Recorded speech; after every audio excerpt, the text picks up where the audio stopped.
मान्यवर, अभी एक फैशन हो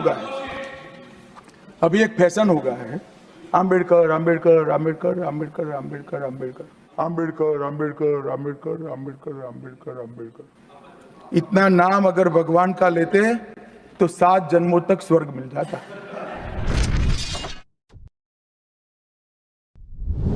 સંસદમાં રાજ્યસભામાં ગૃહમંત્રી અમિતભાઈ શાહે બાબા સાહેબ આંબેડકરનું ઘોર અપમાન કર્યું અને ચોરી ઉપર સીના ચોરી એવી પ્રકારની પ્રવૃત્તિ ભારતીય જનતા પાર્ટી કરી રહી છે। જ્યારે અમિતભાઈ રાજ્યસભામાં બોલતા હતા ત્યારે વારંવાર બાબા સાહેબ આંબેડકરને સમગ્ર દેશમાં કોઈ પણ વ્યક્તિ માનથી બોલાવે એમના માટે આંબેડકર આંબેડકર આંબેડકર આવા શબ્દો વાપરતા હતા। ભારતીય જનતા પાર્ટીના જ બેઠેલા કેટલાક લોકોએ વારંવાર એમને કહ્યું કે બાબા સાહેબ આંબેડકરજી બોલો, બાબા સાહેબ બોલો, આંબેડકરજી બોલો। વચ્ચે વચ્ચે ક્યાંક સ્પીચમાં સિવાય આખી એમની સ્પીચમાં વારંવાર આંબેડકર આંબેડકર આંબેડકર બોલ્યા। એટલું જ નહીં, જે ક્લિપ વિડીયો વાયરલ થઈ એમાં સ્પષ્ટ કહે છે કે આંબેડકર આંબેડકર આંબેડકર આ નામ લેવાની ફેશન થઈ ગઈ છે। આંબેડકરનું નામ લેવાના બદલે ભગવાનનું નામ લ્યો તો 7 જન્મ સુધી સ્વર્ગમાં જશો, એટલે કે બાબા સાહેબ આંબેડકરનું નામ ના લેવો, આ પ્રકારની ટિપ્પણી કરી।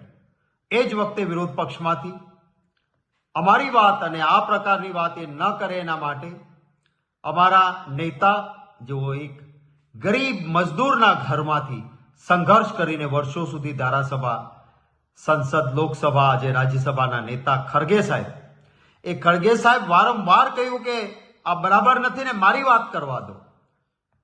એમને બોલવાની તક પણ ન મળી ત્યારે ન છૂટકે કોંગ્રેસ પાર્ટીએ બાબા સાહેબના હળહળતા થયેલા અપમાનની સામે અવાજ ઉઠાવવો પડ્યો। ત્યારે હવે આખી વાતને અવળા માર્ગે દોરી જવા માટે એક નવો કિમિયો કર્યો। આજ સુધીનો સંસદનો ઇતિહાસ જોઈ લ્યો, ક્યારેય સત્તાધારી પાર્ટી એ આંદોલન નથી કરતી।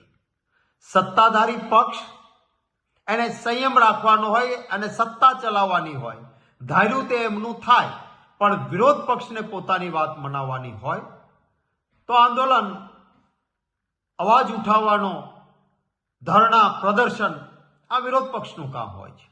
કોંગ્રેસ સત્તામાં હતી ત્યારે 2G સ્કેમથી લઈને અનેક જુદા જુદા મુદ્દાઓ ઉઠાવીને ભાજપ સંસદની બહાર અને સંસદની અંદર ધમાલ, પ્રદર્શન, દેખાવો કરતો હતો અને ત્યારે ભારતીય જનતા પાર્ટીના દેખાવો સામે કોંગ્રેસ પાર્ટીએ ક્યારેય સંસદમાં સામા દેખાવો કર્યા હોય, એમને રોક્યા હોય, સંઘર્ષ કર્યો હોય એવું ક્યારેય નથી બન્યું।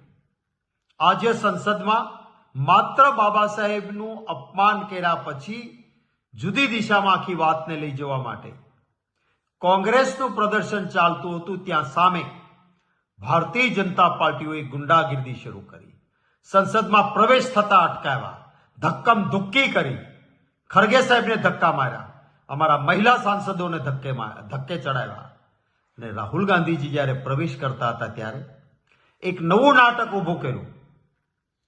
જે સંસદ સભ્ય પડી ગયા અને વાગ્યું એવું કહે છે, ક્યાંય એ રાહુલજીની બાજુમાં નહોતા, એક નવટંકી કરી। રાહુલજીને ખબર પડી કોઈ પડ્યું છે તો સામેથી ખબર પૂછવા ગયા કે શું થયું, વોટ હેપન, તો સામેથી ભાજપના સંસદ સભ્યો એમના માટે ગમે તેમ બોલવા માંડ્યા, જેથી ત્યાંથી નીકળ્યા। ક્યાંય કોઈ પણ પ્રકારની જવાબદારી ન હોવા છતાં માત્ર બાબા સાહેબનું અપમાન કર્યા પછી દેશની માફી માંગવાની, નૈતિક જવાબદારી સ્વીકારવાની બદલે આખી વાતને ગુમરાહ કરવાનો પ્રયત્ન કરે છે। અને આ ભાજપના જે સભ્ય નવટંકી કરે છે, આ એ જ સભ્ય છે જેમણે એક જીપમાં સમગ્ર પરિવારને સળગાવી નાખ્યો અને 302ની ફરિયાદ જેના સામે દાખલ થઈ હતી એ આ સંસદ સભ્ય છે જે ખોટી નવટંકી કરે છે।